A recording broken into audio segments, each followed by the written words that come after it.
Gentlemen, please listen, take a heed. This is Democracy Manifest, that's the creed. I've done nothing wrong, can you not see? What is the charge you've laid on me? This bloke right here, he's done me wrong. Got me on the penis, stood there strong. Why did you go and do this deed? Is there a reason I need to heed? Eating a meal, a succulent feast. This is my crime, oh what a beast. Why do you charge me for what I feel? Is it wrong to enjoy a Chinese meal? Ladies and gentlemen, welcome to the Succulent Chinese Podcast. As usual, my name is Will Bozarth, and we have... Brent Irwin, and what the fuck is on your shirt? I don't know why I didn't ask you that before we started. I didn't notice it. It just looks like George Washington going fucking apeshit on something.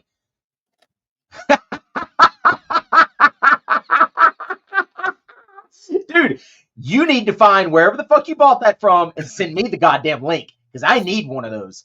All right. In fact, I need 7 of those. I'll wear those every goddamn day. That's awesome. So why is George Washington... Oh, now it makes perfect sense. We measure in freedom in this country. We're the only country that doesn't use kilometers, and we've been to the goddamn moon. If you don't believe Kubrick.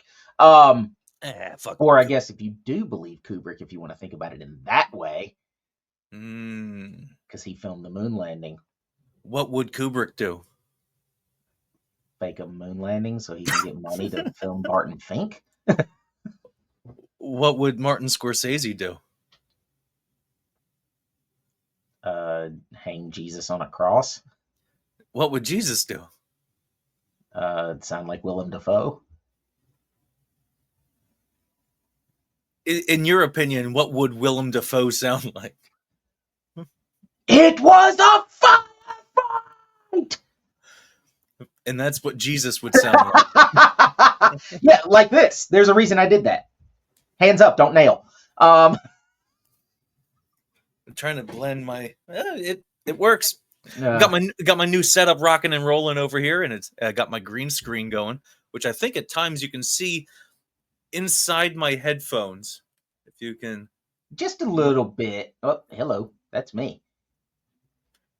It looks like your mic is kind of floating there, and it looks hilarious, our mic setups, because yours is set up differently than mine. Mine is set up right here, right in front of my mouth, because it's the type of mic that needs that, and I don't know the fucking microphone terminology. And yours is set up in such a way like a dick that's away from your face, and you're going to be like one of those chicks that gives a really toothy blowjob, but you also don't want it in your mouth, so you're just like, ugh. It's good.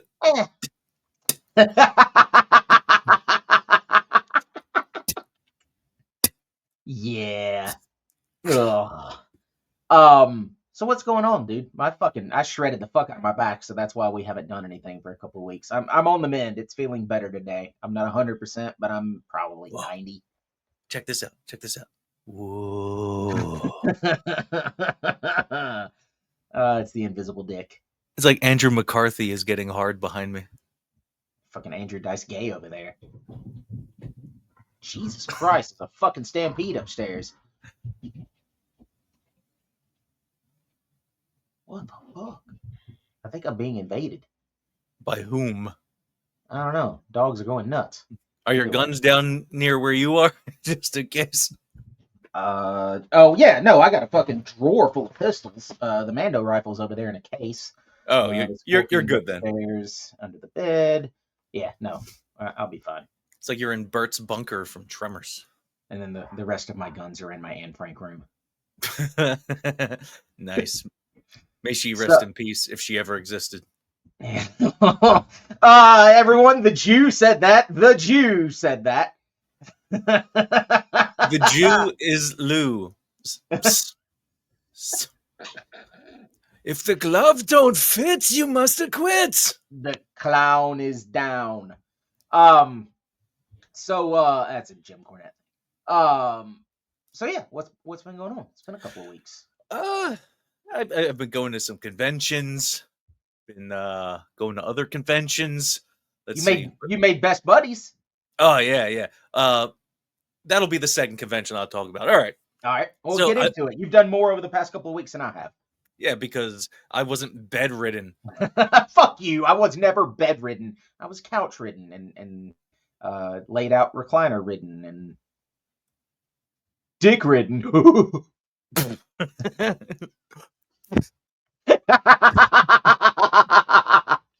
So I went to Creature Feature Weekend in Gettysburg, which is like a 2.5 to 3 hour drive from me.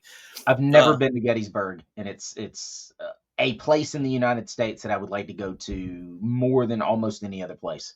There's a lot of cool shit out there. I'm a massive history buff, you know this, and So- Civil War history and World War II history are kind of, and American Revolutionary War history. Those are like my three favorite eras. So Gettysburg is very much on the top of the list for me. I mean, if you ever make it out here to the East Coast, other than the failed attempt at meeting up at the Maryland Death Fest, take you sightseeing. I'll never forgive Stuff your to mother say. for that. Yeah, what a bitch. Oh, my. So she's on this little pendant thing. Ashes are inside of it.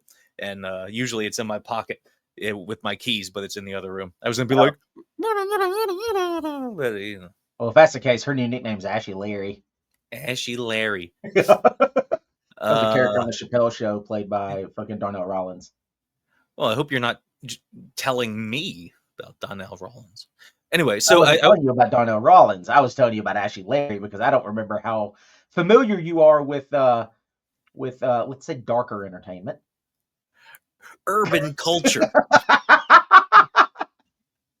The urban culture. So my favorite thing about Chappelle is I believe his first movie was Robin Hood Men in Tights. And that's the poster. I think you're correct on that. That's the poster that I got him to sign when I met him at the Twain Prize a couple years ago. That's fucking, out of everything you could have had him sign, you had him sign that. That's awesome. Well, I brought that as well as the... Is anyone else on that? Oh, yeah. Okay. I got Carrie Elwes. Is that how you say it? I asked him. Because I've always said like Yules or whatever the fuck it was that I would say. I went Yules, then I went Elways, kind of like John Elway. I'm like, Elways. So last time I met him, like maybe a year or two ago, I said, look, please, I want to pronounce your name correctly. How do you pronounce your last name? He said, like Elvis with a W. Elwes. Fucking Polacks. Carrie Elwes. He's on there. I got what's her nuts that played Maid Marian. I haven't seen Robin Hood Men in Tights in 30 fucking years. It's so good. I got the guy that played Blinken, the blind guy, former Secretary of State Antony Blinken. Yeah, better than Wiener.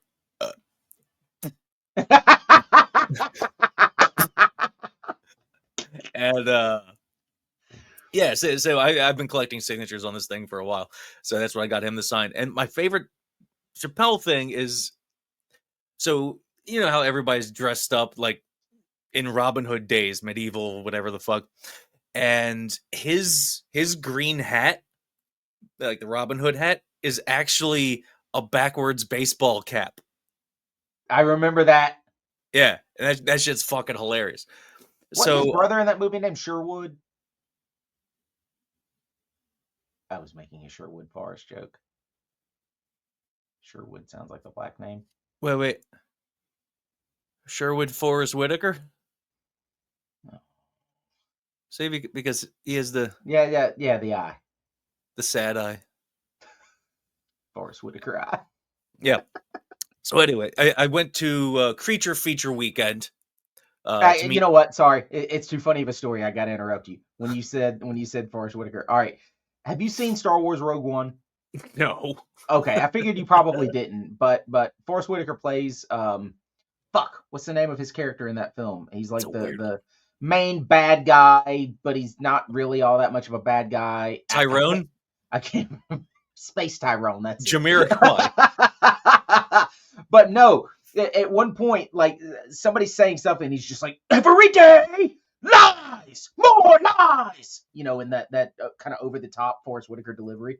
Sure. And so my friend, whose name I won't say, he's dead now, unfortunately. He and his baby mama got into an argument one day about something, and she just started fucking saying something, and they're both massive Star Wars fans. And he just stops her in the middle of a fucking argument, super serious, and like not trying to be funny. And he's just like, lies, more lies, every day, more lies. He Whitakered that bitch. Yeah. And so I got him a t-shirt that had him on it that said, every day, more lies. And he wore it around her one time, and it really pissed her off, which apparently I tried to get that shirt back after he died, and who knows whatever happened to it. But either way, miss you, dude. That was the first thing that went after he did. She was like, that fucking shirt's got to go. If he was wearing it, then no one was going to get it. Yeah. That'll be a good fucking shirt to wear. Yeah. Yeah. Yeah. Anyway, yeah.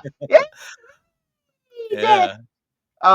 Anyway, so you went to Creature Feature or whatever the fuck it's called. Went to Creature Feature weekend in Gettysburg.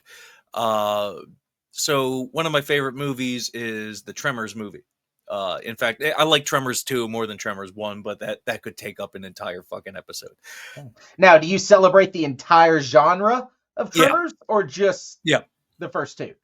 All 7. Yeah, I have all 7 as well. Yep. I mean, they're fun as fuck as you go on. They're way more absurd, and they're not great movies, quote unquote, but they're fun and entertaining. The closest to perfection that they could get, even though pun not intended, because perfection is the town that the first Tremors was in. Well done. That was unintentional, but I enjoyed it myself, so that was pretty good. So the second one is as close to perfection as they could possibly get. But my favorite monsters are in the third one. Those are the ass blasters. Now, in case anybody's unfamiliar with the history of Tremors and the lore, first you have the graboids, which are those giant worms underground.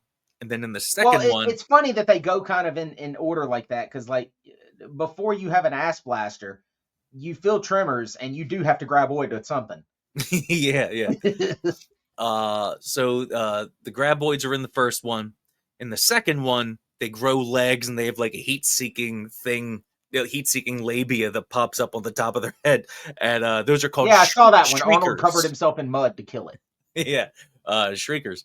And then the third one, we have the ass blasters, who fly by jet propulsion, is out of their assholes. So they have very bad flatulence. So anyway, I have this Tremors poster signed by almost the entire cast. It has Kevin Bacon, it has Michael Gross. It's only missing Reba. And if I can get within spitting distance of Reba McEntire, she will sign my poster. She's nice. I just haven't had the chance. I was going to say, I can't imagine that's going to be on the level of a Nicholson, where you're just never going to get it. Like, you just got to be somewhere around her, and she'll sign the damn thing. The one time where I figured people at the Kennedy Center Honors were not going to sign autographs because it was raining, Reba got one of the Kennedy Center Honors Awards that year. They usually give out like 5 or 6. And I was like, she's not going to sign. She signed, took pictures with everybody. Son of a bitch. Anyway, one of the people I needed, who Finn Carter, who played Rhonda in the first movie, she was like the playboy playmate that Earl kind of fell in love with. She had some legal trouble over the years, and nobody could really track her down, get her to do appearances. But now Finn is doing appearances, so I had to drive the 3 hours to add her to my poster, as well as a Tremors book that outlines the behind-the-scenes making of, I think it was like the first five books it covered. Now, who wrote this book? Fuck. Jason Melville He's not an actor. He's just a fan of the series. Oh, okay. That's what I was getting at. Was it like a producer or an actor or No. somebody that wrote it? Okay, just someone who knows the lore of everything and okay. And not just that, like he was able to interview the people that wrote and directed the movie, as well as Kevin Bacon and everybody that was in the movies and even the TV series with Dean Norris and Christopher Lloyd. Like he was able to interview people. Holy fuck! I forgot there was a TV series until you just said that. It's pretty good. And it's a very comprehensive book that's like the definitive way to learn about the making of the entire series. So I have people from all of the movies, like all the main cohorts and stuff, the makers and whatnot. So anyway, I needed to add her to those two items. Is this a Tremors 1 poster or is this just a Tremors poster? Okay. It's Tremors 1. A friend of mine, Chris Ott, who runs the art company London 1888. Yes, he's the guy that did like the Hogan zombie stuff. Okay, yeah. Yep. So he did a pretty cool design for the first Tremors movie, and I brought that to Lone Pine, California, where they filmed the first Tremors movie for a big reunion a couple of years ago, and it was fucking awesome. Great time. Anyway, so I drove out there. I got to add Finn Carter to that. Can I zoom in on that? No. I don't think so. No. Yeah, well, whatever. So anyway, the poster's down there, and I didn't realize how small everything would be. But anyway, so got to meet her. She didn't steal my credit card, which was nice.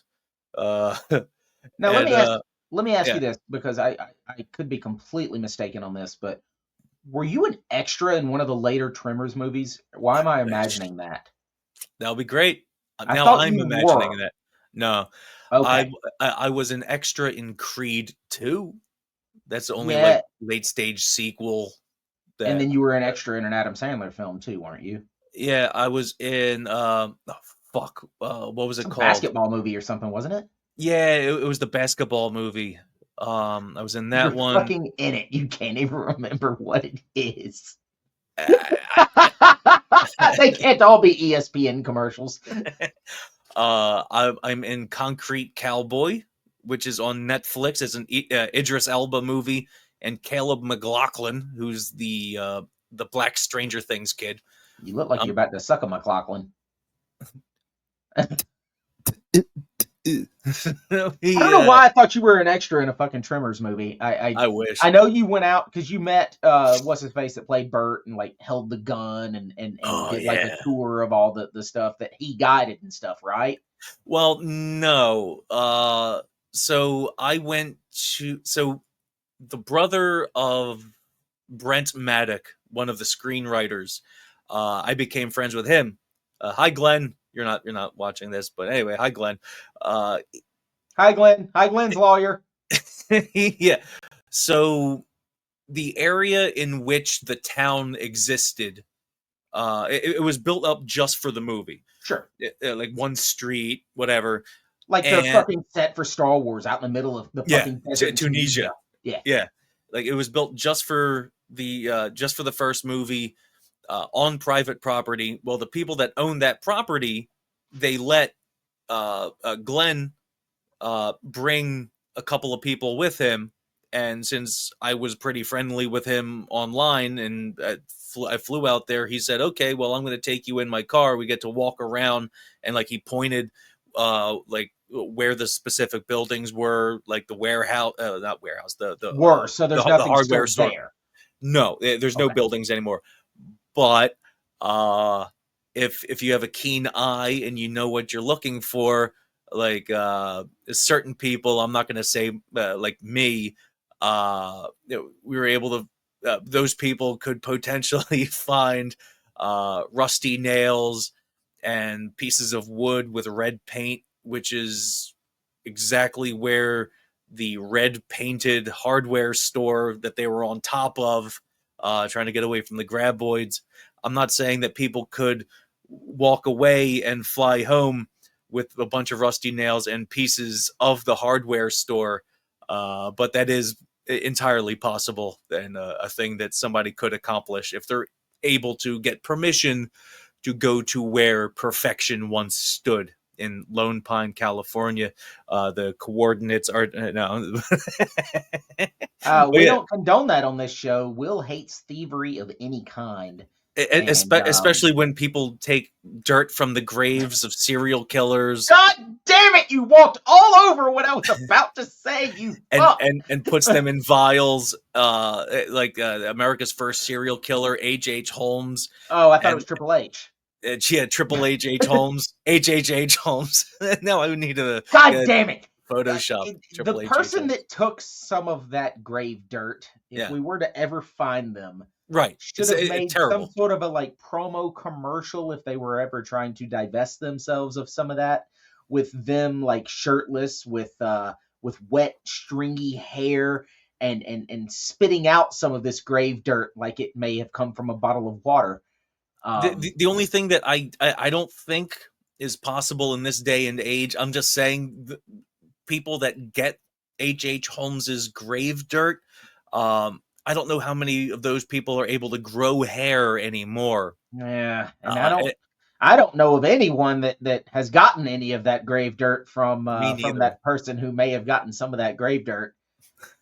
But I'm sure whoever has that grave dirt would probably sell a vial that's like about yay high for like $20.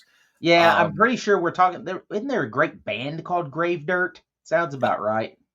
Maybe. And I'm pretty sure the people that might have that grave dirt would also have dirt from the exact location where the plane of Richie Valens, Big Bopper, and Artie Lang, Buddy Holly crashed down. Now I have to go scrub my Instagram. In a cornfield in Iowa.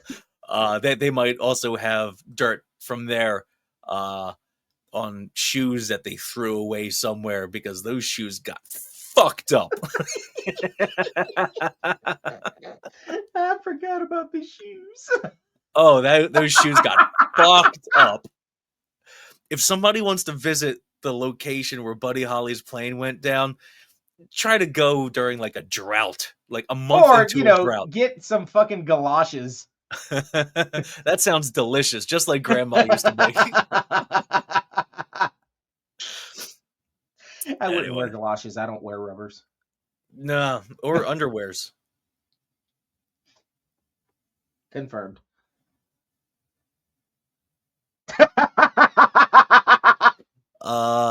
So then I went to another convention in hold on, I can remove that. Bam. All right. So I went to another convention.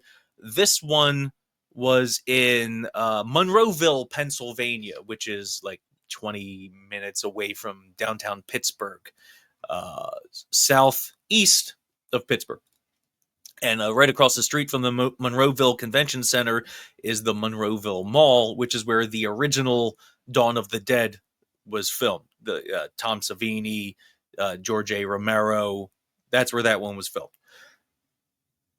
Oh, that was the weakest burp in the history of guttural transactions. Anyway, a little better.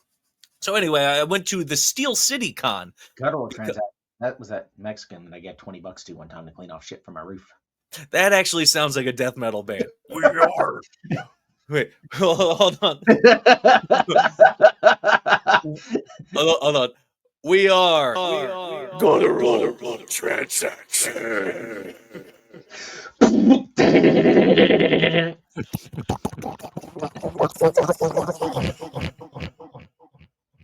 Anyway, so I went to the Steel City Con because a legendary Hollywood director and actor was appearing there, Ron Howard. Now, he has... Fucking Opie? Yeah, I met Opie. How's Ant gonna feel? You've betrayed him. Yeah. So, Ron Howard was there. He has no business going to autograph conventions. He doesn't need the money. He's still a fantastic director. He produces movies all the time. He's like an A-list Clint, director. on the other hand. Yeah. He was there too. Yeah, of course he was. Yeah. He's at all these things, and he has like It's like Undertaker getting Michelle McCool into the fucking WWE Hall of Fame this year. Opie's like, if I'm coming, you gotta pay my brother. Well, the reason why he's doing conventions now is because Bryce Dallas Howard, his daughter, who was in, I guess, Jurassic World and a bunch of other shit, she did. Debbie did her, right?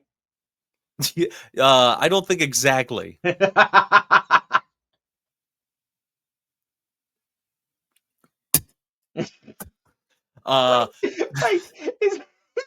is Bryce? Isn't that the one fighting in UFC tonight that was talking about Yeah. they were queering up the Germans or whatever? They were giving them queer books. Queer Eye for the Rice Guy? No. All right, when you get off of here, you have to. Fuck, I may even find it in a minute. It's the interview where Bryce Mitchell was on his first episode of his first podcast. Okay. Uh-oh. And he's talking about Hitler probably was not that bad of a guy, that he sounded like he probably would have been a lot of fun to go fishing with, and that he was trying to just protect his country from being taken over by the Jews because they were the ones in the Weimar Republic that were performing the first sex change operations and so on and so forth, and that all the books and stuff that Hitler were burning were queer books because they were queering up the women and queering up the kids. I wouldn't want to be in the fishing competition against Adolf Hitler because he'd wind up killing like 5 million fish. Only 5? Your people are going to have an issue with that number. What do you mean, my people? Motherfucker. Go find that interview later. It's wild. All right, that sounds good. There were 2 things I needed Ron Howard to sign. I never even expected to see him at a screening or a red carpet event. He was a Nicholson. You were never going to meet him. Right. Essentially. I mean, he's not like on the top of my must need to meet list like Nicholson, but I needed him to complete my Happy Days cast sign photo. I have everybody on the main cast except for Tom Bosley, who died a year after I started to try to find him to meet him, and I failed. God damn it, Tom Bosley. Anyway, and I also needed to add him to a replica of David Cross's license plate from Arrested Development. Anus tart. Yeah. So here's me and Ron Howard with my Norm Macdonald No More Dry Meat Man Great t-shirt. Man Great actually made these shirts, and they donated money towards leukemia research. That's awesome. That's what good old Normie had. Cancer Normie. So we have Erin Moran up there, Henry Winkler, Anson Williams, Marion Ross, Don Most, and I got to add Ron Howard down there. And on the Anus Tart license plate, on the top left, you see Ron Howard. Directly across from him is David Cross. And then under the us, you can't spell Anus Tart without us. And under us is Maria Bamford, who plays Debris Bordeaux, the meth head. That's such a great goddamn show. It's really good. Like, we've watched that show either intentionally or unintentionally, maybe 5 or 6 times over, because when we can't figure out something to watch, we either put on Arrested Development, some true crime like homicide, fucking dead white kids on the street, homicide, AD, Forensic Files. That's the name I was trying to think of. And we also put on Vegas Low Roller, who's my current favorite TV show, which is Vegas Low Roller.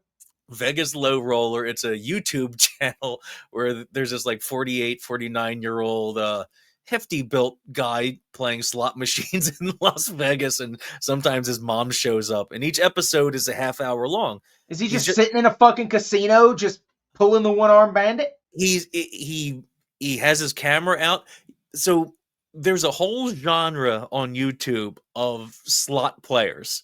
So you can have your phone out in a casino, or you just can't have your phone out at a card table? Not all of them. Okay. Only like he can't do the major casinos on the Vegas Strip, so he has to go around the outskirts of Vegas. And a lot of them now encourage the YouTubers doing it because it draws in business. Sure. It's like, oh, that was a cool game. Oh, that Daniel hit a $13,000 grand jackpot. I want to find that game. Yeah. So he's funny as hell. Each episode is about 35 minutes long.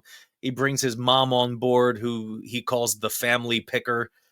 His, I guess, girlfriend shows up, who he calls Lady Pie. And he's funny. It doesn't make any sense to me that watching a guy, like, you don't even see him except for the reflection sometimes in the game screen. But like, Is he wearing like a fucking a GoPro or something, or is it his cell phone set up on a tripod? Or so a lot of them, a lot of the people that do this on YouTube have a tripod set up in front of them, so it's like steady.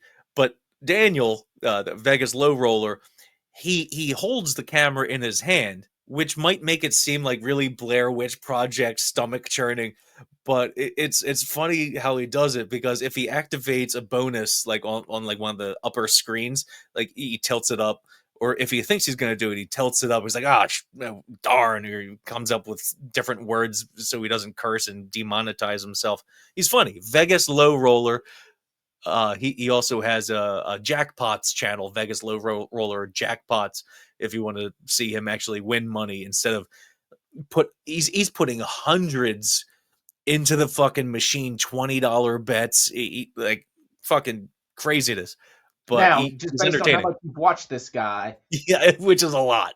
Is he up or down? He's up.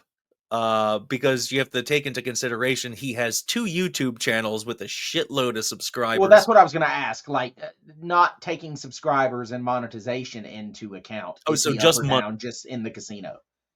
Maybe breaking even. Probably down, because that's how things go. But somebody just did an interview with him, like a hour and a half, 2-hour interview. And he was talking about his YouTube following. He's been doing this on YouTube for 13 fucking years.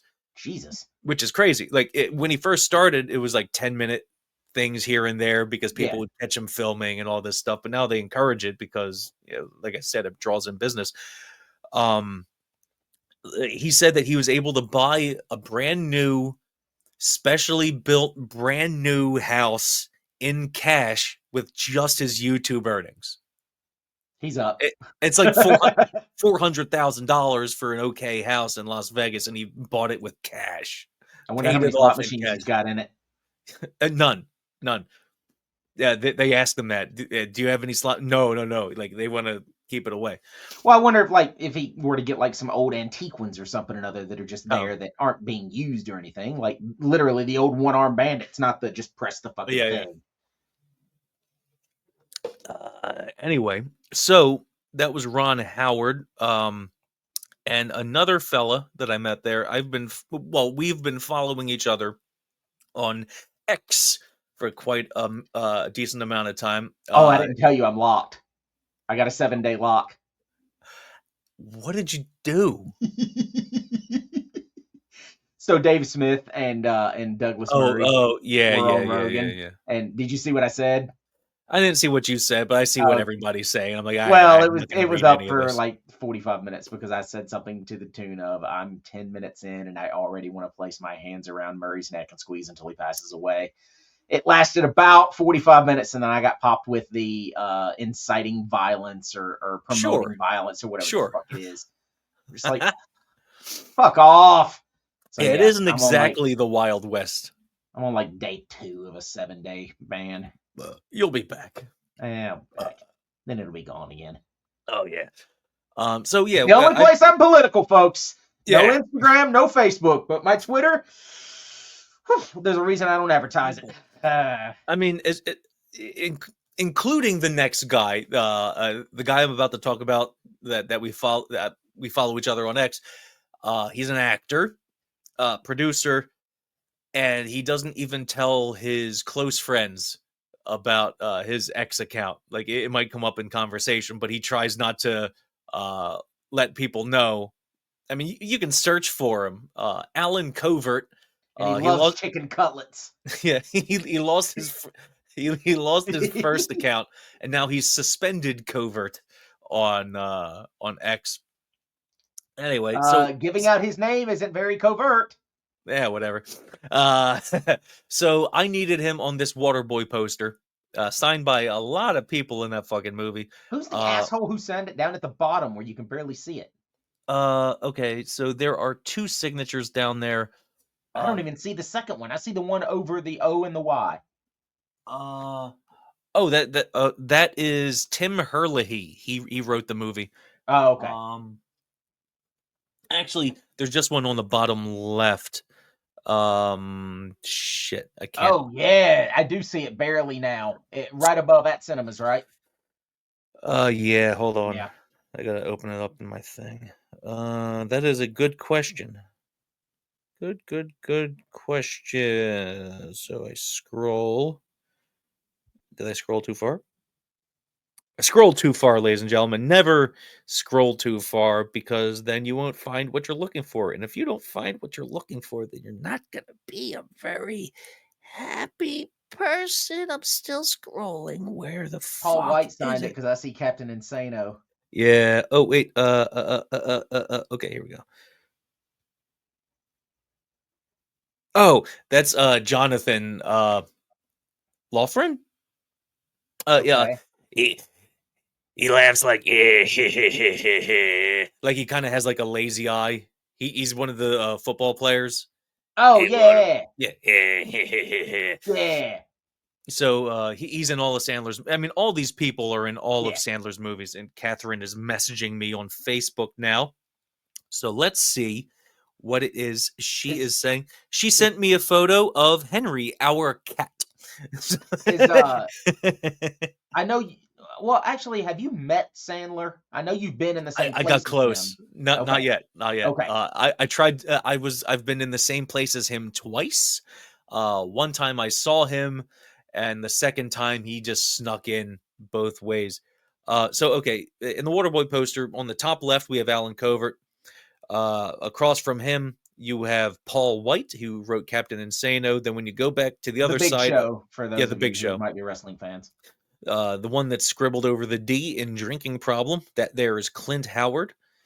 Right under him, Henry Winkler wrote Water Sucks. And then to the right of him, behind Adam Sandler's back, kind of going up, we have Rob Schneider. Schneider rules. I love Rob Schneider. Schneider rules. Then down by Sandler's feet, we have Peter Dante.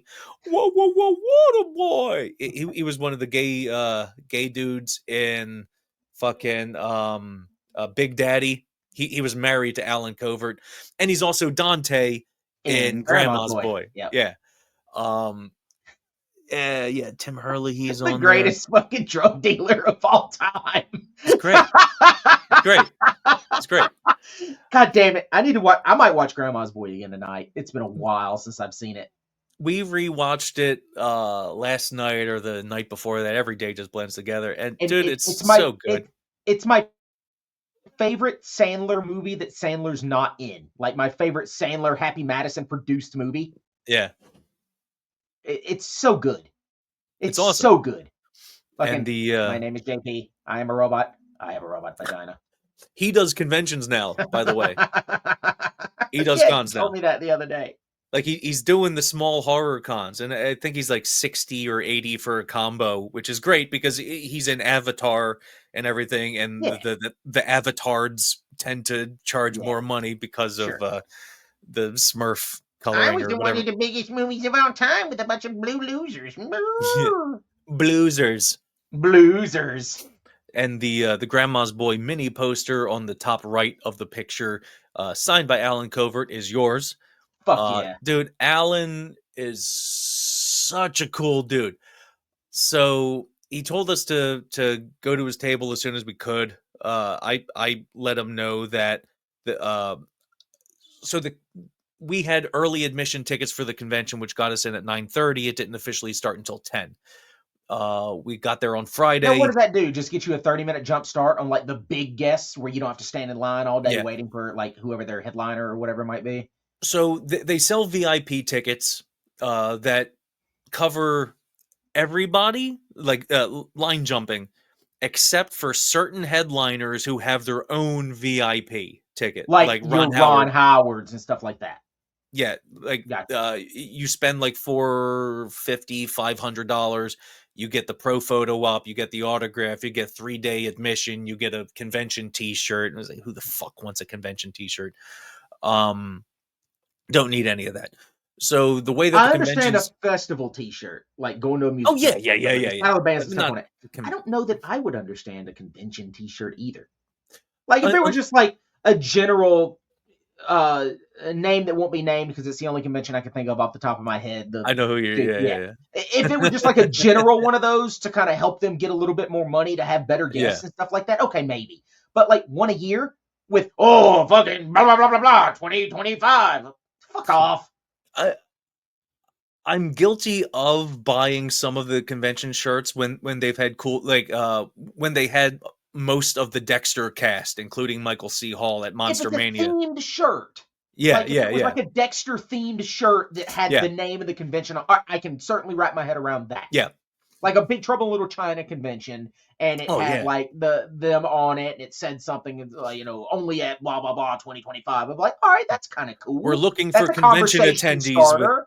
we're looking for convention attendees with green eyes or Yeah, yeah, and it's a conversation starter. Oh, dude, you got to yeah. see Big Trouble in Little China? Like, yeah, all right, cool. But just no, we take this festival on these days. No. Yeah, so I mean Alan ruled. So we got done with Ron Howard fairly quickly. I think we met him by 11:30, which wasn't bad. They usually let in like 3 VIP people and then like 1 general admission person, or maybe it was like 5-1 or whatever. It didn't take too long, and he was awesome. In the case of like a Ron Howard, how much time are you getting? Are you getting like 10 seconds? Are you getting 30 seconds? Sometimes you get rushed, but Ron Howard, he wasn't rushing anybody. I got to let him know that he's in my favorite Twilight Zone episode of all time, Walking Distance. Catherine told him that we always watch Arrested Development when we can't really find something else to watch. And she was telling him how funny certain scenes were. And then I said, yeah, usually we either watch Arrested Development or some true crime thing. Then he told us that he has this movie that he produced, an independent movie called Eden, Eden, that's coming out in theaters for like a week. And he really hopes people can like get to the theater to check it out.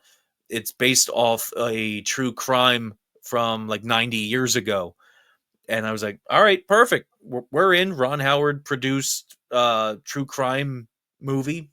Fine. So he's engaging and seems to He's care great. about what you're talking about and such. He's awesome. Whereas people like Shatner or something like it just keep the fucking line moving.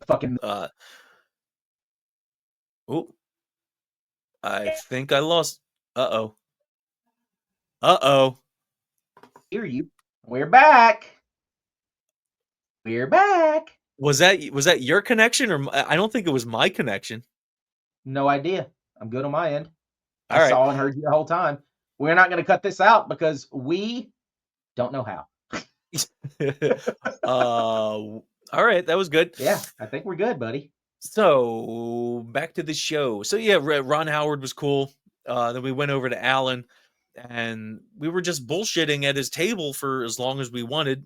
Whenever more, like he had a steady flow of people showing up because he just started doing these things. Alan, I mean Ron Howard did as well, but we're over Opie. We're in with Grandma's boy. So we'd stand off to the side, and whenever he's done another fan, we'll go back over and talk to him. Then when more fans come up, he says, "Hey, come on up, guys. Don't worry about these two. They're friends of mine." And certain things I won't say. I gave him something that he was very happy about. Yeah, and in turn, he gave us things for just doing that. And he's such a nice dude. He's a fun follow on X. And I hope I get to see him more, because I think that means get to hang out a little bit longer. And yeah, he's a good dude. Yeah. We had fun on the drive back.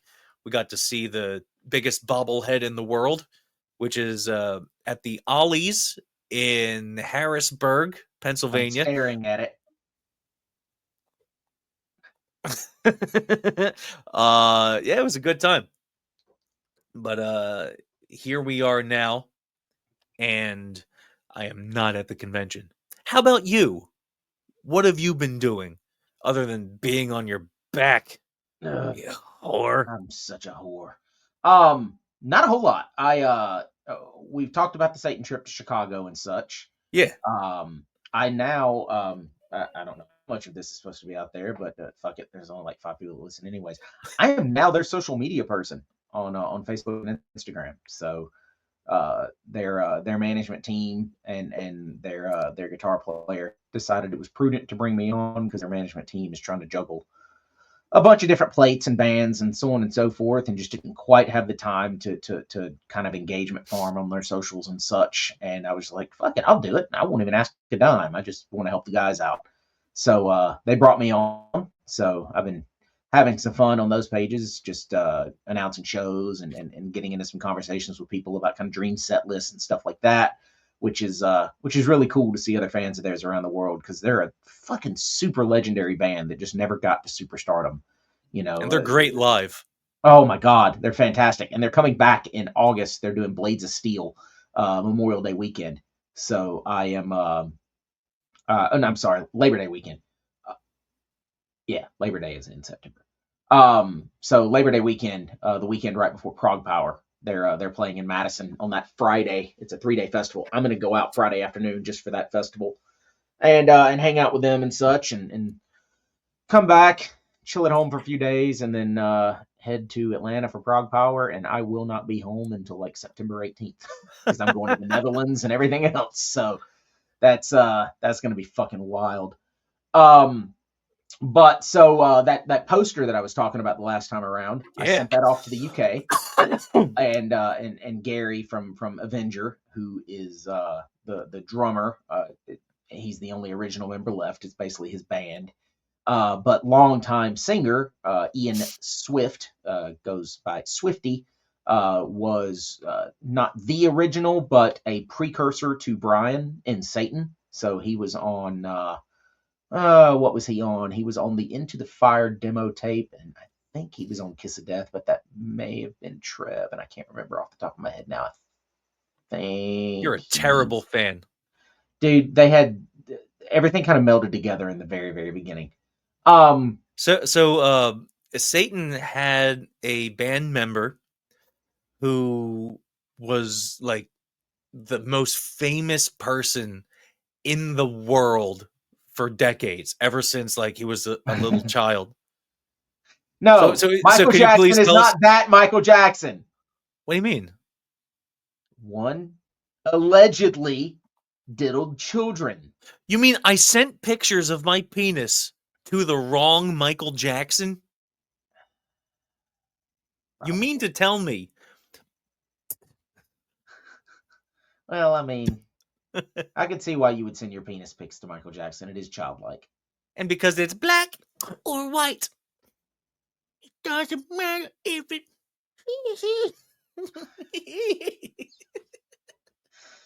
Oh, I know what that was that you just bit down to do a second ago.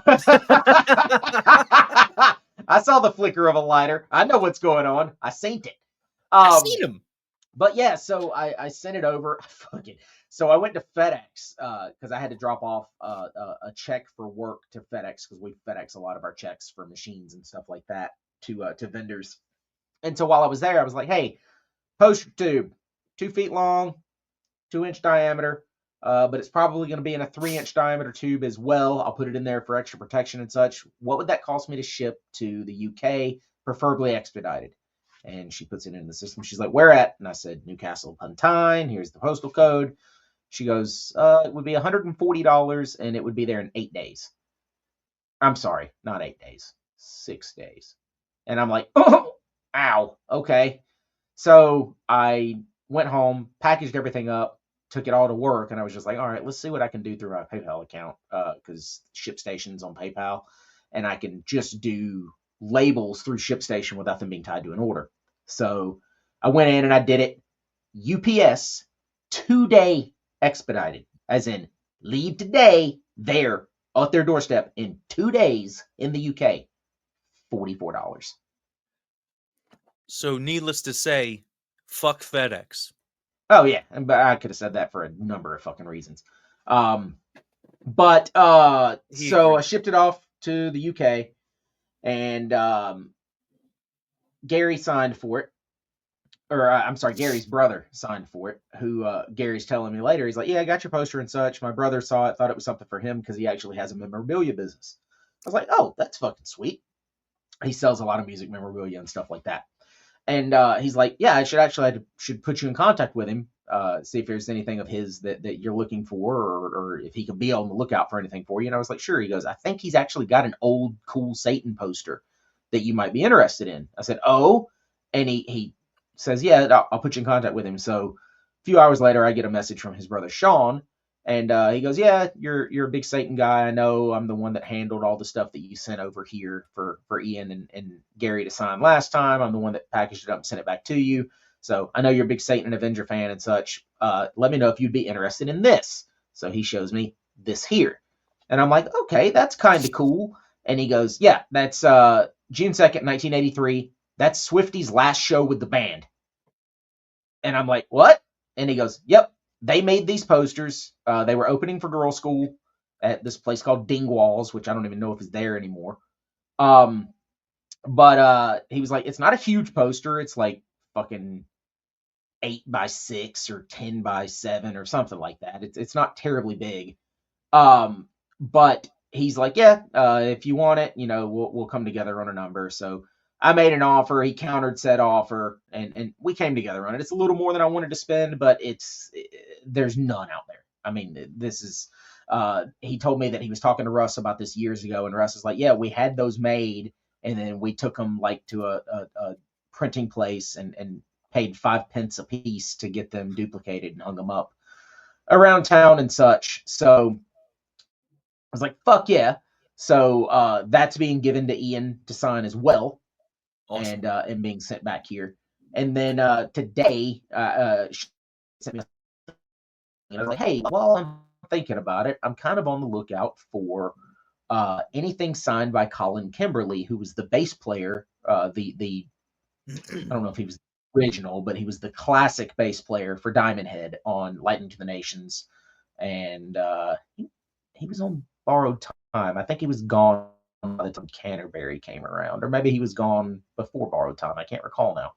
But he's definitely on Lightning to the Nations, and I've got 2 signed copies of Lightning to the Nations. He's the only signature I'm missing. I've got Sean Harris, I've got Duncan Scott, I've got Brian Tatler.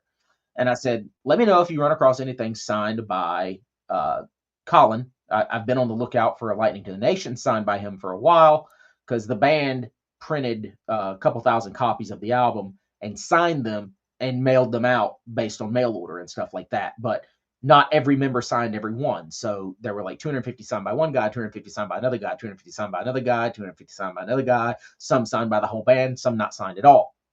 So been on the lookout for a Colin Kimberly one for a while. There is one on Discogs signed by all 4. The guy wants like $3,000 for it. Fuck that. It's not worth it. I'm sorry. A little while later, he comes back. It's like, well, I've got a concert ticket that was signed by all the members of April Wine and all the members of Diamond Head. They played the same show. And I was like, I'm not a big fan of having concert tickets to shows I didn't go to. It's just not something I've ever gotten into. He sold me, or he didn't sell it to me, rather. He told me that he had sold like a 1973 AC/DC ticket. So it was like not even particularly an eventful show, but it was one that Bon Scott was still alive for and all that stuff. And he sold it for like fucking 70 pounds, which is like $100. I'm like, what the fuck? And he goes, yeah, dude, some of that old stuff like that, he's like, it's worth a lot of money. And I said, I mean, that's cool and all, but I'm going to pass on the ticket.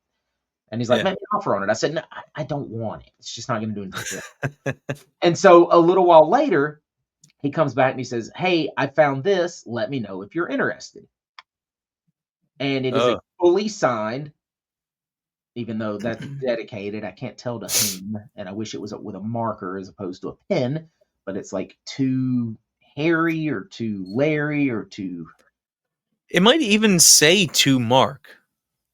It might say to Mark, all the best, Sean Harris, DH. Yeah. And here's Duncan Scott. Here's Brian Tatler. Here's Colin Kimberly. And I was just like, all right, I might be interested in that. That's pretty fucking cool. What would you want for it? And he goes, I would need this. And I said, all right, that's fair. So came together on that. I haven't paid him yet for it, but he told me I could just get him in a couple of weeks. He will roll it up and put it in the tube with my posters and stuff, so I don't have to pay any extra postage. When I get it, obviously I'll mat it and frame it, so it being rolled up won't be an issue. But I paid a lot, or I am going to pay a lot less for it than I probably should.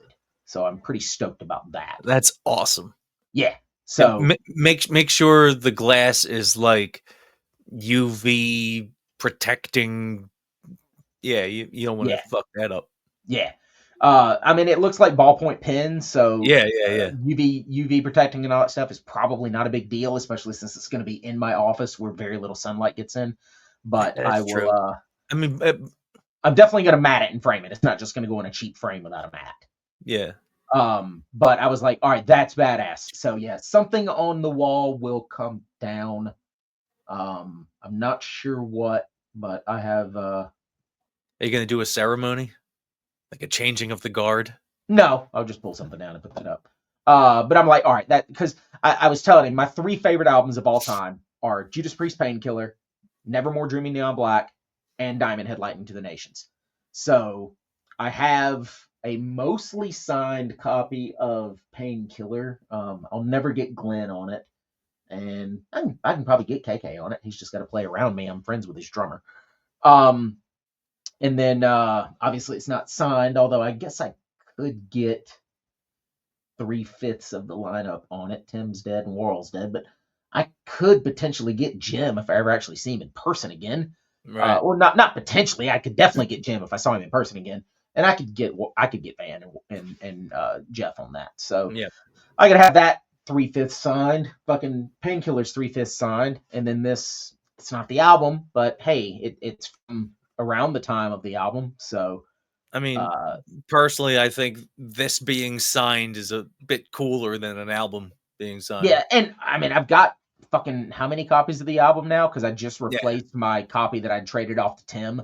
So I've got a first pressing. I've got 2 second pressings signed by 3/4 of the lineup. Oh, wait a minute. Hold on.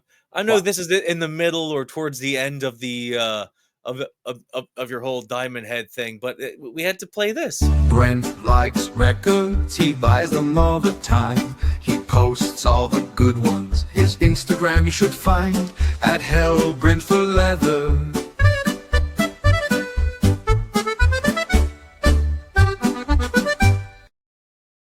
But I didn't get any records that I'm showing. It doesn't matter. You can't get away from this theme song. I will have a few to show on the next one, actually. Because Diamond Head might even be here Monday. So I have a first pressing unsigned, 2 second pressings signed by 3/4. The Earmark re-release from like 03 that's signed. It's lithograph signatures of everybody, which obviously is not real, it's just printed. Yeah. But then a hand signed Brian Tatler on there because he signed it for me. And then the remaster that came out in 23, that's not signed by anybody. So I've got fucking 5 and the Wolf Records from 81. I've got that too. So, and that's not signed by anyone. So I've got 6 copies of that record. It's one of my favorite records. So yeah. So I'm pretty stoked to get that. I can't think of any record that I have more than one. Yeah, Yeah, not even mono Lord, and they print them like every fucking color imaginable. I have very few records that I have more than one copy of. One that is actually coming in the mail or not in the mail, it's coming via UPS. Shut up, woman, he's got headphones on. Headphones means quiet. Like, hold on a second. Hold on. The fact that you went, huh? And she's like, oh. It's like, there's a microphone and headphones on your head. Like, you see that, everyone? Look deep into his eyes. Not only is he not the cult of personality, but they're dead inside. Just look at them. They're dead. They're dead. Dead. that's all I gotta say. Oh, fuck. But on... You may resume.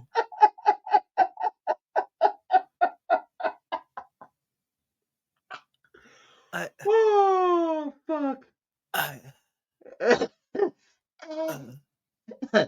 But I pre-ordered back in January. Arion is putting out The Human Equation on vinyl again. It's been out of print for fucking 20 years. Super hard to find. I have an original copy of it. It took me I got super lucky and found it on fucking Whatnot one day. It went for like $100. I was like, holy fuck, this is like a $300 record. So I snagged that, but they're putting out a box set that's showing up on Monday that I pre-ordered some months ago.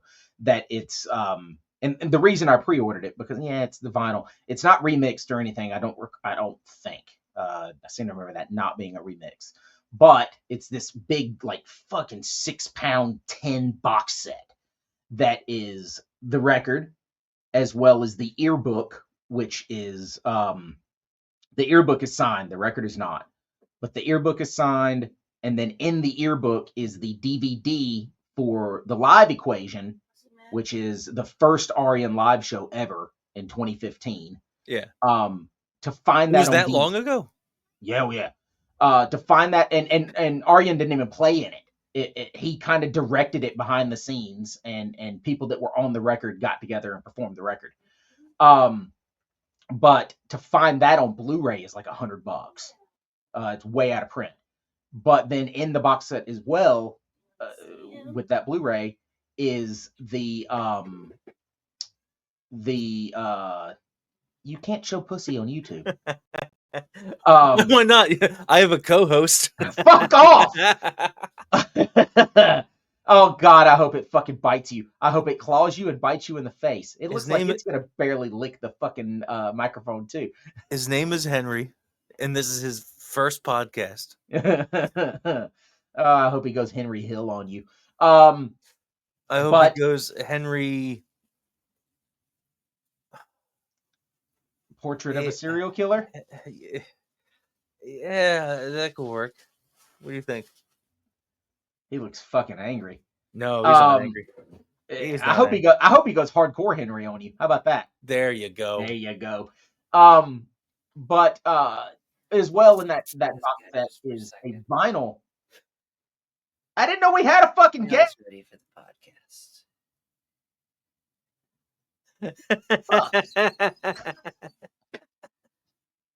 He's ready for his first podcast now. Oh, I wish one of the guns in this drawer was loaded so I could put it in my mouth. That'll be. I can't wait for this podcast to show up on Live Leak and Ogreish. I'm gonna fucking Brent Dwyer. But there's a vinyl pressing of the Live Equation show as well in there. Never been pressed on vinyl. So I'm stoked about that. And then there's just some other random stuff that's in there. So I pre-ordered that. But then Diamond Head will show up Monday or Tuesday. And then the new American Chaos record, which is Jeff Waters from Annihilator, basically just doing a fucking Van Halen-esque rock record with Stu. That's cool. Stu Block. So he did one American Chaos record that came out a couple of years ago called, what's it called? I remember the cover, but I can't remember what it's called. It's not called American Chaos. And it was just with this other singer I'd never heard of. You And see it was this good. foot? It's just a rock record, but this one's called All That Jive. Look at this And foot. it's with Stu. Yeah, I see that. And it's with Stu. This is where we jump the shark, everybody. We've gone off the fucking rails. Oh no, this is the best part. But that's coming from Malta. Because that's where their fucking label is. So Pretty cool. taking a bit to get here. But yeah, that's my music related shit. Hell yeah. Lots of good stuff. Yeah. So Henry's excited about it. don't you have your own little fucking segment there, buddy? Possibly. Yeah. What celebrities guys it's all that show. There's only one way to know. Will Bozart will tell you. So shut up and listen. Ladies and gentlemen, I'm not going to bring these people up by order of fame. No, I'm going to bring them up in the opposite order of fame. Rating from who gives a shit to whatever you say, brother. Ladies and gentlemen. Hulk Hogan died? No, not yet. He can't die until I get to meet him at one of his All-American beer signings.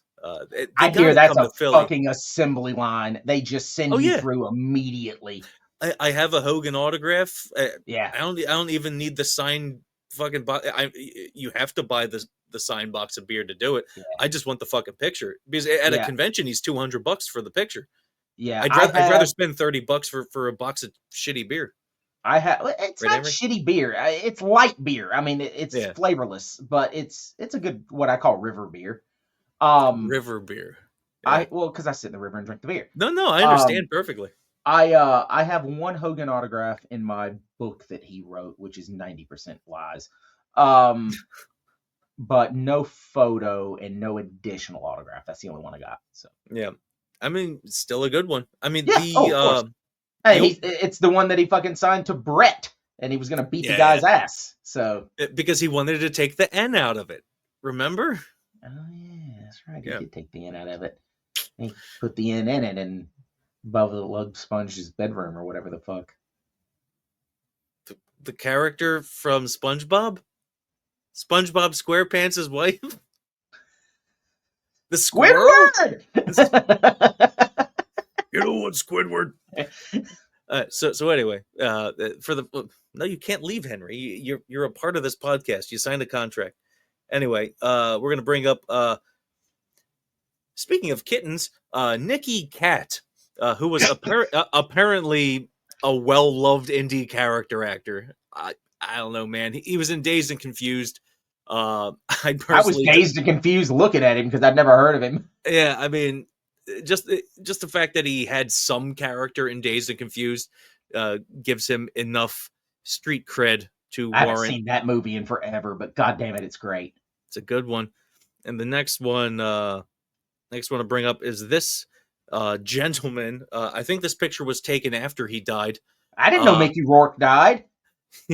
Yeah. He was best known for being in Bruce Lee's Game of. Hold on, where's the button? Game of Death. Wait. No, that's the shit. I don't know. Isn't it Game of Death? Game of Thrones. Game of Death. I don't know. He might like a game of hide the sausage. God, it's fucking Game of Death. And he's now the star of Game of Death because he just died. Banner. Hide. Game of Death. Back. Jesus fuck. I told you, Game of Death. I have it on DVD. Henry just ran away. He's still wearing his tie, so he didn't quit his job. He's just on break. So yeah, that's Mel Novak. He was also well known for The Wrestler. Oh, and Harley Davidson and the Marlboro Man, and taking $30,000 from an appearance agent and not showing up to Chiller Theater Expo. I thought you couldn't talk about that. It's not me. This is well known. Okay. At no point have I ever revealed any information that somebody else told me not to say on this podcast. Well, it's because we're only fucking 6 episodes deep. Yeah. All right. So other than Mel Novak, who's the next one? See, Jesus, this a bunch of fucking people died this week to make up Yeah. for 2 weeks ago when nobody died. So, like I posted on the podcast Facebook, you fucked up your back, and the only positive to that is that would make this segment longer, because the longer we wait to do another podcast, the more dead people I have to talk about. It's like Death Viagra. Death Viagra. So the fun thing about this segment is I can look at all the pictures that are down there, and I can rank them based on how much I appreciate their work. Obviously, the first two, who gives a shit? But they were in things that are of value. So I figure it's worth mentioning them. Arrivederci, Gorlami, or whatever. Whatever the fuck. Yeah, like I said, third best. Yeah. So here we go with this gentleman, Jay North, the original Dennis the Menace TV star, died at the age of 73. Fucking Benjamin Button looking motherfucker, 73 years old, my ass. Yeah, and yeah, he's dead. So mourn in private, or whatever you find people have to do. Now this next one for me is a biggie. It's a big one. This gentleman was one of the elder people of the United States of America. He lived a long life, and I figured I have something that I would have needed him to sign, because it's signed by the entire cast, and I had a feeling I'd never get him to sign it. So for $25, I tracked down a signed copy of his autobiography like 2 years ago. And I made the right call. This gentleman, Mr. Ted Kotcheff. He looks like George Soros with fucking Masculinity? No, a facelift. Yeah, that could work. He was the director of Weekend at Bernie's and First Blood. The very first Rambo movie, the one where it had this hilarious scene where Rambo was crying about his friend that was blown up by a child in Vietnam with a shoebox. So yeah, he directed that. Weekend at Bernie's. The story about that scene? Not exactly, no. So I've seen the movie. 2 weeks before the movie came out, or 3 weeks, whatever it was, there was a what do you call it, where they do like a pre-screening for people to like test audience. Yeah, a test screening. They do a test screening for an audience, and the original scene in the movie is that scene when he's crying with Troutman, and he's talking to Troutman in the fucking gun store, and he's talking about nobody will help, and he's just like losing his shit. He reaches for Troutman's gun, his 1911 that he's got on his side, takes it, shoots himself in the stomach, and commits suicide. What? And the test audience fucking hated it because they really sympathized with this guy. That was supposed to be the only Rambo movie. Oh, that would have been awesome. The test audience hated it, so obviously they changed the ending, and we got more Rambo movies out of it. Which is great. The DVD has that deleted scene. You can watch the deleted scene. I didn't know that. All right. Yeah, it's fucking rough. I mean, I honestly think it would have been a better movie if that had happened. Even though it's a fucking great movie. I love the Rambo movies. But I think if that had been the only Rambo movie, it would have been something truly special, as opposed to something that was just great. And it would show the actual turmoil that the Vietnam vets went through. And like that's how it ends sometimes. Yeah, because like Troutman's like, no, we need to go outside. You've fucking committed a goddamn war against this town. Like, you have to go outside and answer for your crimes. And he just, he's so mentally distraught and just losing his shit that he takes Troutman's gun, shoots himself in the stomach. Now, if they had done it like, shoots himself in the head, made it all super that would have been too much. That would have been too much. Yeah. But, just shooting himself in the stomach and you still sympathize with him and you're just like, God damn it, man, we failed him. That's how it's grueling. That's how Hervé Villachez went out. No, Hervé Villachez. You do, and you'll clean it up. That's the I think the politically correct term is midget bastard. That's the midget bastard from Fantasy Island and Man with a Golden Gun. Knick-knack, Tabasco. He ain't got no daddy. Yeah. He was just a boy. So anyway, Hervé Villachez, Opie and Anthony played the audio of this years ago, and it's almost like I haven't been able to find it. So Hervé Villachez, he killed himself by shooting himself in the stomach with a gun. The gun! And yeah, he recorded the audio of it happening. That way, like, nobody could blame like his girlfriend or wife or ex-wife or whoever it was. And like, he recorded it, so like Opie and Anthony played the audio, and like, you hear the gunshot, you hear him go, "Oh, no!" But like, no, the audio is out there, and like, they played this on XM radio back in like 06. But yeah, so that's how he went out too. So in a way, Hervé Villachez was Rambo. Back to you. I'm looking for it right now. I haven't been able to find it. Every couple of years, I get the itch in my asshole to look for the audio of Hervé Villachez shooting himself in the stomach. Can't find it. If you do, I'm gonna be amazed, because I'm Mr. Dead Celebrity Man. Wait. Hold on. All right, buddy. Let's see if I can actually use it since I'm suspended. Oh, Hervé Villachez. Where can I find the audio of Hervé Villachez suicide? Well, yeah, it is just the audio. That's what I said. Okay. All right. So let's see if I can use.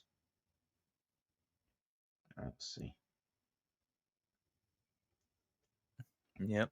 So I just put up a picture of Mr. Villachez pointing at the screen as if he's saying, "You have to clean this up." And the crowd goes crazy. All right. I hate dead audio, but this is audio suicide. Have you not been hearing me talk?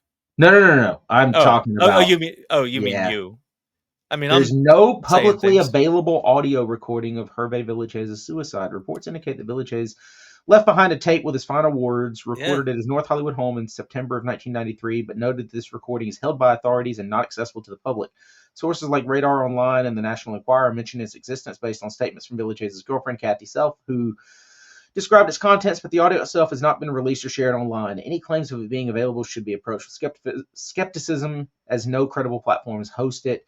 Discussions on sites like whackbag.com have sought it out, but no verified copies have surfaced. I think that's that was the Howard Stern thing. That was Opie and Anthony. Oh, okay. Whackbag. If you're looking into this for research or curiosity, you'd likely need to dig into primary sources like police or coroner's records, although access would be restricted. Now, is this one of those things?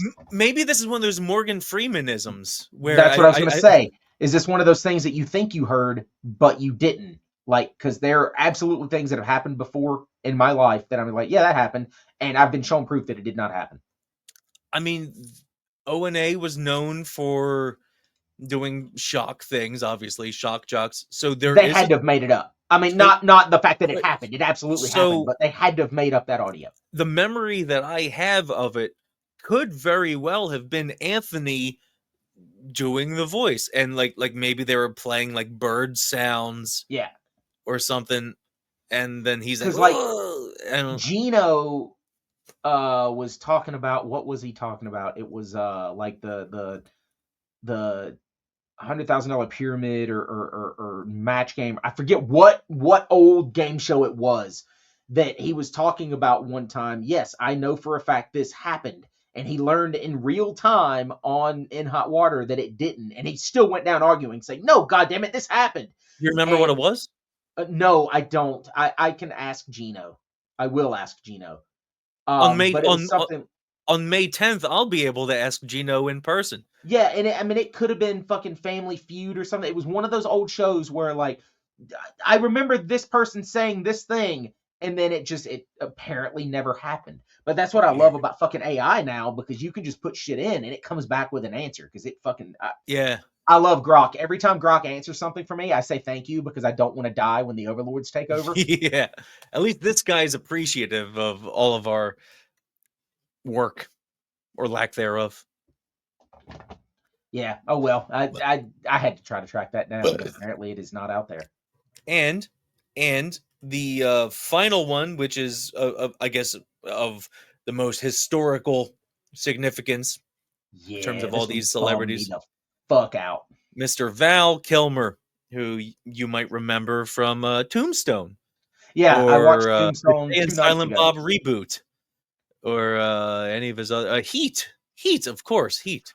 Yeah, I watched Tombstone 2 nights ago. I watched Heat the night it happened. Oh shit! Whoops. Okay, I'll shut the fuck up now, I guess.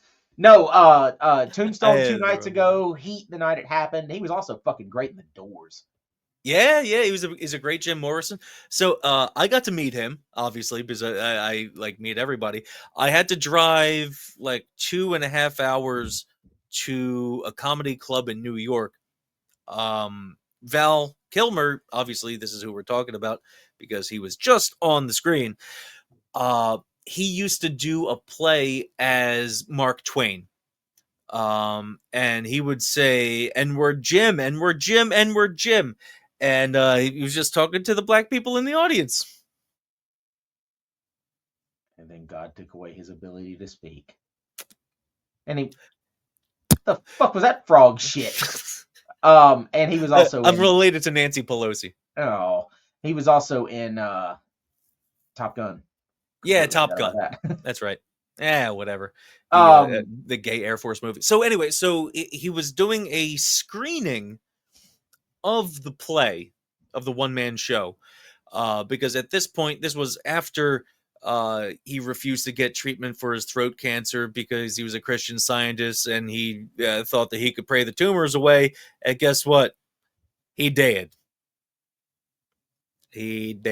So anyway, so he was there. They did a Q&A, which was awkward as hell because like he'd have to cover up his tracheotomy hole, and like he sounded, not to be disrespectful, but that's just the way it is. He sounded just like Donald Duck. That's how it goes. You could see the videos on YouTube of like later interviews and shit, but it's just how it went. And for like an additional $70, I got a picture with the guy, and out in the lobby, they were selling signed photos from like all of his movies for $20 a piece. There was Batman, there's Tombstone, Heat. Oh yeah, Batman. We forgot to mention about Batman. Was he the one with the nipples, or was that Clooney? No, Bat Nipples was Clooney. Bat Nipples was Clooney. Anyway, So Kilmer, Batman. As far as I understand, he was a decent Which Batman was he? Batman and Robin, because Batman Forever was Clooney with Chris O'Donnell. Yeah, Norm Macdonald. Yeah. Hey, Batman. I should have gotten you to get me a fucking Tombstone or Heat picture. The only signature I have of his is in the I'm Your Huckleberry book that I found a signed copy of it at Walmart. Fuck yeah. That's a good one. Yeah, and it was like $25, you know. So and I don't think it's an auto pen. No, I never heard anything about him using auto pen on anything ever. Yeah. So yeah, that's plus the fact that it was in like a normal store and not a thrift store or something. Yeah. You're good. Yeah, I mean, it says signed edition on the cover. It's got the little sticker and so on and so forth. So, but yeah, it really bummed me out when he died. I really enjoyed him as an actor. Fucking Tombstone's one of my most quoted movies. I watched it again the other night, and every time I watch it, I'm just like, man, this is such a great movie, and I remember little things about it, or I like little things more, or whatever. And I've come to figure out now, I think my favorite line in the entire movie, or maybe not my favorite line, but my favorite sequence in the entire movie is right before Wyatt is going to go confront Johnny Ringo, and fucking Holiday is in bed there at Hooker's Ranch, and played by Charlton Heston. Of course. They're at Hooker's Ranch, and he's talking to Doc, and he's just like, I can't beat him, can I? And Doc's like, no, you can't. There's no amount. What did he say? He goes, he's got a hole in his soul that can never be filled. There is no amount of death. There is no amount of torture. There is no amount of pain that he can inflict on others to fill that hole. And that hole is just, it's for revenge. And Wyatt looks at him and he goes, revenge for what? And he goes, being born. And I'm just like, oh, dude, that's some heavy shit. So, like, that's one of those classic movies where, like, I look at the cast and I can go, whoa, I met most of the important people in this movie. Like, I'm on Wikipedia right now, and on the right, you know how it says, like, starring and all that. Sure. I'll go in order. Met Kurt Russell, met Val Kilmer. He's my Nicholson. I want Kurt on that fucking comic book so bad I can taste it. And I'll never get it. I got so lucky at his wine signing. Like, I didn't expect to get, like... And you tracked him down at an airport, you fucking stalker. That wasn't my... I refused to do hotels. I refused to do airports. My friend that also needed Kurt to sign some stuff, who lives in Virginia, who we're eventually going to have on as a guest on here to talk about his autographing shit and music and stuff, but he's been going through some health things and going to wait a little bit. So he's from Virginia. He called me up. He said, hey, I have information on Kurt Russell having a flight out of JFK to go back to California. I'm like, you have what? He's like, yeah, if I leave now, I can pick you up at 4:00 in the morning. And then we'll drive the rest of the way up to JFK Airport, which is like, okay, so from his house, I'm about 3 hours. And then JFK is technically Long Island. So Long Island from my house, that's like another 2.5, 3 hours. What's closer for you, Long Island or Manhattan proper? Manhattan. Okay. Anything Long Island adds typically at least a half an hour, depending on how far. Like the island, if you look at it, it's long. Yeah, yeah. It wraps all the way up, like with like Connecticut and shit. Like it goes all the way the fuck up. And I said, okay, you're like, all right. Called out of work, and off we went. We waited at the airport. You got to look on YouTube and shit to see like signing autographs, New York. It's like, oh, you see videos of like paparazzi and shit at the airport. So I was able to see that the same doors were used by all the celebrities in these videos, because it leads like pretty much straight into like a special person lounge. So I said, we got to find these doors. So like use like Google Street View to be like, okay, I think these are the right doors, because like those cars are driving all over the place. You can look anywhere as long as they don't tell like Google to remove the fucking Street View. You can make your house all blurry if you wanted to. So we stood there for hours and it was getting close to when his plane was supposed to leave. And SUV pulled up, he got out. At first, he wasn't going to sign anything because fucking, dude, airports, waiting by an airport or a I would have been hotel, like, fuck you. I'm it's- not signing shit. it's so creepy. Like the Yeah. personal space you have to invade in order to get Yeah. that. How do they get that That's information? the only time that I've ever heard of you going on an excursion where I was just like, come on, dude. But it wasn't your idea. You were It along for wasn't- the ride. It was going to happen regardless, so you might as well be there. And at this point, I had already tried to meet Kurt Russell. He was on live with not Regis and Kelly, or it was like Kelly and fucking who whatever, somebody. In fact, it might have been Regis. I don't fucking know. So in order to do that show, you have to like not line up. You have to find the little garage that the cars would drive into or let the people out. Then you got to wait there before the sun even fucking comes up because like you don't know how big of a crowd. Anyway, so they pulled his car into the garage and the door shut. And it's like, oh fuck. So that means as soon as he's done with the show, he's gonna get in the car, door's gonna go up, gonna back out, fucking goes. Yeah. Sucks. I got lucky there a couple of times.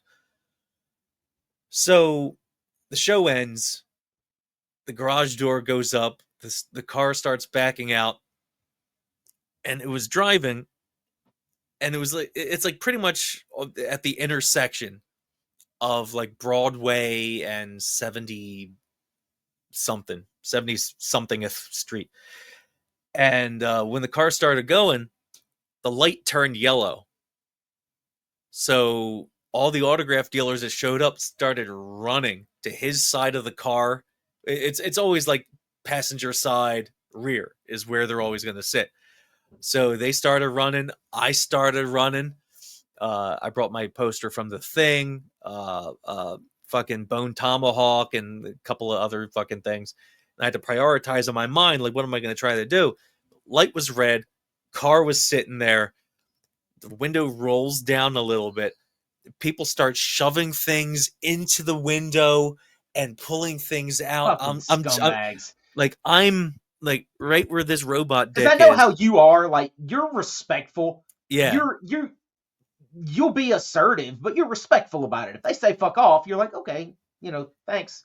You understand they don't owe you anything. Yeah, there were 2 times where I ran after a car. This was one of them because everybody else was, and I got caught up in the moment. It's like, yeah, let's go. Yeah. And the other time was Clint Eastwood. And the other time was when you stormed the Capitol. Yeah. At Clint Eastwood. I mean, like, Clint was 20 feet away from me. He looked at me. He waved at me. And, like, it's like, fucking man with no name. Like, he just waved at me. He waved you over. Well, that was Kurt Russell. Or Kirk Douglas. I just pulled a Michael Francis Dodora on the planet, and I mixed up the Kurtz and Kirks. He says Kirk Russell and Kurt Douglas. It drives me fucking mad. We're going to have him on the show, too. Anyway. That'll be an episode I'm off. My back's going to hurt. So, like, I was this distance from Kurt Russell's hand. See what I'm saying? Yeah. Like, he's doing this. I got my posters, and I'm trying to, like, do one of these because he's right there. Didn't get it signed. But I got everything I needed signed at that wine thing. Like, that's the only organized autograph appearance he ever did. And he's done signing autographs unless it's for some kind of a promotion with his son or whatever. What you hear is cat food being poured into the cat food container. I would really love for him to do like 1 or 2 conventions. They tried. I know stuff I can't say. Yeah. They got really close.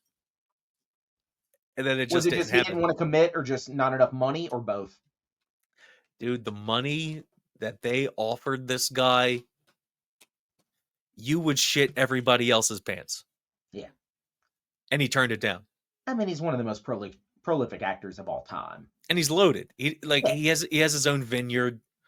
I can't say what I wanted to there either. But There are ways to do things. You just have to dig deep, my son. Yeah, I would love to have him on that comic, because that comic right there, I've got Lopan, and I've got fucking I've got Carpenter and Lopan on that. Yeah. Those are good ones to have.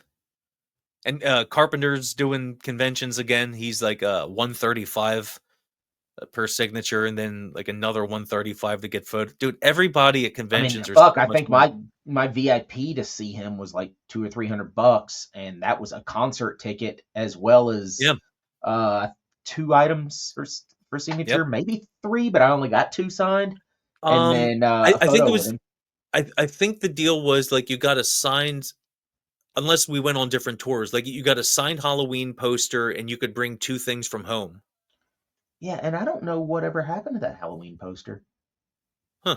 I don't I know where I it is. sold mine for like $200. Halloween's not one of my favorite movies. Like, I like it, but that's not I why I can't. like Carpenter. I like I can't. Carpenter for Big Trouble in Little Vampires. China, The Thing, um, uh, uh, The They Fog. Live. Didn't you say you didn't see The Fog?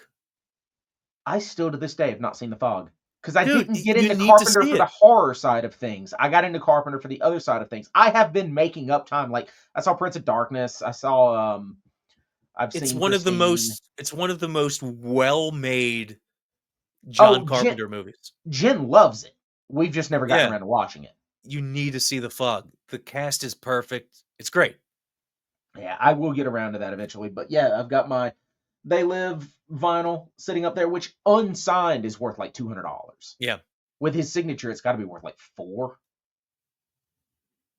maybe So 350, I think. 350 or It- 4, yeah. w- And then my Big Trouble in Little China comics. So the second he dies, eBay is gonna be retarded with yeah, the John Carpenter autographs. yeah. I'll have to look around, because I went through a lot of my posters and stuff when we moved. And I do not know. I do seem to remember getting a signed Halloween poster now that you said that, but Yeah, I do not recall what happened to it at all. It wasn't a big poster. It was like a fucking 11 by 17 or something. yep, It wasn't huge. exactly. Um, so yeah, I'll have to look around for that. I definitely don't have it framed anywhere or anything. Um, but like, I've got my laminate from that show and such, because you got a cool Mhm. John Carpenter anthology laminate and all that. But yeah, I do not know what happened to that goddamn poster. I couldn't even begin to tell you where it is. The only place I could think of that it could potentially be is in the garage. I've got an old military footlocker with some poster tubes in it, and Could there's be. posters in there, so it could be in there. Speaking of signed stuff, Awesome. Yep. you got this signed for me. The I great thought Weird about Al selling that. Yankovic. I thought about selling that at some point, but then I think I would regret it. You might be able to get some money for that. Like those aren't really cheap unsigned anymore, from Yeah, what I've seen. But yeah. it's yours. You can do with it as you please. I But think I would regret it. now, Now, I is that would. the only Weird Al autograph you have? Yes, Yeah, you don't want that's what I'm to. saying. I'd regret it. If I could get him to sign my copy of N3D, which is my favorite Weird Al album, I would probably sell that. All you really got to do. He's playing here, but it's the same weekend as something, and I'm like, oh yeah, Oh, I'm not going to okay. be here for that anyways. It might be the same weekend as Prague Power. So the way that they usually do the Weird Al autographs, um, ever since he started doing the paid meet and greets. So you used to be able to get pictures and autographs at the bus, but now you can only get one autograph at the bus and no posed photos. Like you can have somebody take pictures of like Al signing for you, but you could technically do it. Just if I remember correctly from Lancaster, they were checking ticket stubs, or like Ah, you got to show them. yeah, it's Saturday, June 28th. What the fuck do I have going on Saturday, June 28th? Because I remember looking at that going, oh, I can't go to that anyways. Uh, Um, when's mine? Metallica's coming up. yeah, I don't know what's going on Saturday, June 28th, but there was some reason why I told myself I could not go, and I don't remember what it was. Yeah, So- my Weird Al show is July 12th, which is a Saturday. That's Madison Square Garden, and that'll be my first Jesus. time. That'll be my first time in that. Like, I mean, I've been in the building because that's where the main transportation hub is, under that. Yeah. But that'll be my first time in the building, Madison Square Garden. Then the next day in Philly, I'm seeing 40 Watt Sun. And then the following Saturday, I see Blues Traveler again. So that's going to be a fucking awesome week. But Then yeah, Metallica's coming up, Pantera's coming up, Slayer's coming up. I really don't want to go to this show because it's at Treasure Island, and I hate that fucking casino. Why? It's kind of a personal thing. Okay. No, not personal where I don't want to talk about it. Personal in terms of they pissed me the fuck off. Judas Priest played technically, there. wouldn't you have to stop going to every other location because people piss you off everywhere you go? No, Judas Priest played there probably 10 years ago, maybe 8 years ago, somewhere around in there. It was after Richie had joined the band, so it was at least after 2011. I think 2012, whenever Richie joined. I think he joined in 2011. So yeah, it's probably like 2015. And it was an outdoor show, and they had inclement weather that day. There was a tornado warning, bad storm, so they moved the show inside, which is fine. I have no issue with that. I'd prefer everybody be safe. Yeah. But they did literally nothing to try to organize it in regards to getting people somewhat close to a section that they paid for. So I had like 4th row tickets. I spent a decent amount of money for really good seats. And I wound up having to sit like 40 rows back. Oh, no. Because it was, all right, well, the line's standing here to get out here into the thing. We're literally turning the line around, and everybody's going in that door, and it's first come, first serve. And I'm like, oh, you motherfuckers. And then the sound was awful because I didn't get to do a proper sound check or anything like that. And it's easily the worst time I ever saw Priest. Shit. So, yeah, I vowed from then on I would never go back to Treasure Island again if I could fucking help it at all. Fair and enough. I take that back. It was the Firepower tour. So Firepower came out in 20, let's see. Recent. No, not that recent. 2018. So yeah, it was 2018 when it happened. It's recent. Recent-ish. But yeah, no, I won't do it. All right. Which sucks because I would have liked to have seen Weird Al. But now I'm there's something telling me that I wasn't going to be able to go to that show anyways because there was something else happening, and I was like, oh yeah, I'm going to be gone or whatever the fuck it was, but I can't remember. So oh well. What else you got, buddy? I know you got some other stuff coming up. Yeah. In just a couple of days, on the 19th, obviously, that's a Saturday, kicking off the big celebration for potheads all around the world, 420 weekend, because all potheads love Adolf Hitler and Where are my books? Columbine. That's how he said it. Yep. So anyway, on the 19th, there is a dispensary called Best Buds, and they're holding a 420 block party from 12 to 6, and I will be selling my children's books, spooky squirrel stories, at a table at the block party.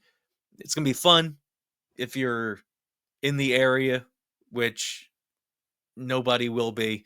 Come on out. I'll be there. And then that night, I will be going to see the Dead Milkmen at Underground Arts in Philadelphia.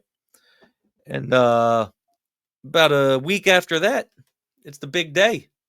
April 26th at the American Legion in Woodbury, New Jersey, 08096, is the retirement show for Dino Biello, the promoter for Atlantic All-Star Wrestling. And it's also my debut at Atlantic All-Star Wrestling as the ring announcer for this wonderful show. And as far as I understand, Dino, he's not retiring completely, which is good because he's the guy that hired me. I'm Your looking forward to first this. and last show. First and final. I'm looking forward. I'll be wearing the red tux. Gonna be saying people's names, and that there's about it. And maybe wherever they're from parts unknown. Atlantic All Star Wrestling. Go like their Facebook page, follow them on Instagram, and tell them the ring announcer sent you. It's what I tell people to do whenever they want to get tickets. To leave a voicemail that the ring announcer sent them. That way they're like, oh, the ring announcer is a bigger draw than some of our wrestlers. Maybe you too will get a hot dog and a Coke. I hope so. Well, is that everything, buddy? That's all I got going on. Yeah, probably. Yeah, well, so much for keeping it 30 minutes, buddy. We're up to an hour 45. What are you talking about? That's going to be the name of the show forever now, I think. What you talking about? Yeah, so, well, if that's everything, then, ta-ta and farewell. Eating a meal, a succulent feast. This is my crime, oh, what a beast. Why do you charge me for what I feel? Is it wrong to enjoy a Chinese meal? Now as I bid you my farewell, know this tale that I'm here to tell. Innocence stripped away so fast, a humble man's dreams at last.